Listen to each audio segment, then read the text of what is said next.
la suite de Monsieur le ministre d'État, je voudrais juste insister sur un aspect, puisque la réponse à la première question ayant été répondue, c'est-à-dire ce sont les représentants institutionnels qui s'ajoutent justement aux coordinations des partis politiques, mais également de la société civile, et que vous aviez déjà vu au sein de la coordination nationale pour le oui.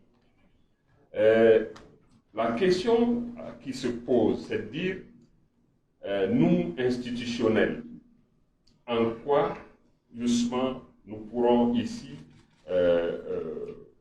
puisque la question a été véritablement insinuée, nous ajouter à ceux qui avaient déjà entrepris cette action pour le oui dans la campagne référendaire. C'est un acte inédit. Quand c'est dit ainsi, il faut le comprendre. C'est la toute première fois au Mali qu'il y a une campagne référendaire. Les autres conscients que nous avons eus jusque-là, au nombre de 3, n'ont pas fait l'objet de campagne référendaire, n'ont même pas fait l'objet d'une vulgarisation auprès des forces vives. Donc c'est la toute première fois. Et dans un cadre ouvert, démocratique, de parole libre. Et ce n'est pas une compétition électorale aussi. Il n'y a pas de candidats en face les uns des autres. Et nous n'avons pas cette culture de la campagne référendaire. Sauf que, vous voyez bien quand même que l'engagement a été pris. Quand on a tenu les assises nationales de la refondation, de donner corps aux desiderata, aux attentes et aux aspirations exprimées par le peuple malien. Et cet engagement a été pris par le président de la transition, avec tout l'arsenal étatique, donc le gouvernement et les autres institutions. Comment y parvenir en restant dans une situation de réserve? Alors que nous ne faisons que promouvoir le Mali courant auquel nous nous sommes engagés. C'est cela. La Constitution n'est pas, c'est un projet de constitution. Ce n'est pas un projet de société d'un parti politique. Ce n'est pas un programme de gouvernement d'un parti politique. Il s'agit du projet de constitution des Maliens qui va jeter les bases de la refondation du Mali. Donc, et nous sommes citoyens.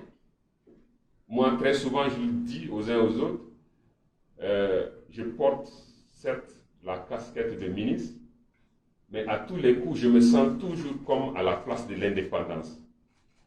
Au M5 RFP, face au peuple malien. Oui, et que cet engagement que nous avons pris devant le peuple, nous devons nous battre pour justement pouvoir l'accomplir. Et c'est ce qui est en train d'être fait. Ce n'est pas contre un candidat. En le faisant, est-ce qu'on porte atteinte à un intérêt quelconque d'un candidat ou d'un autre citoyen malien en tant que tel? Non. Donc il s'agit simplement de prendre les choses à bras le corps et justement de s'engager.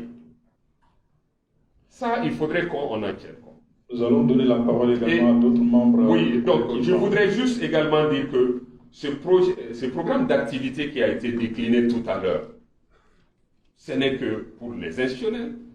Il y a des acteurs à tous les niveaux, au niveau collectif jusqu'au niveau individuel citoyen, qui sont à l'œuvre et qui travaillent aujourd'hui, ici à l'intérieur du pays comme à l'extérieur.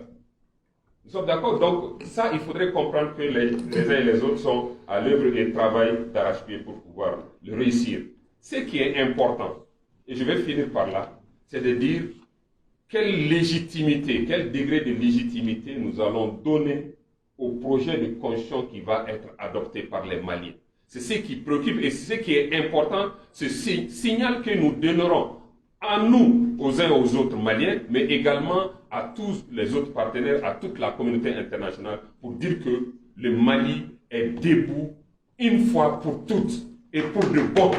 Et c'est ce que nous devrons nous engager à faire. Et c'est ce qui nous engage réellement. Nous sommes des citoyens maliens avant d'être toute autre chose. Et c'est un acte citoyen que de promouvoir le projet de constitution qui prend en charge nos aspirations et de le faire adopter par un oui massif. Je vous remercie.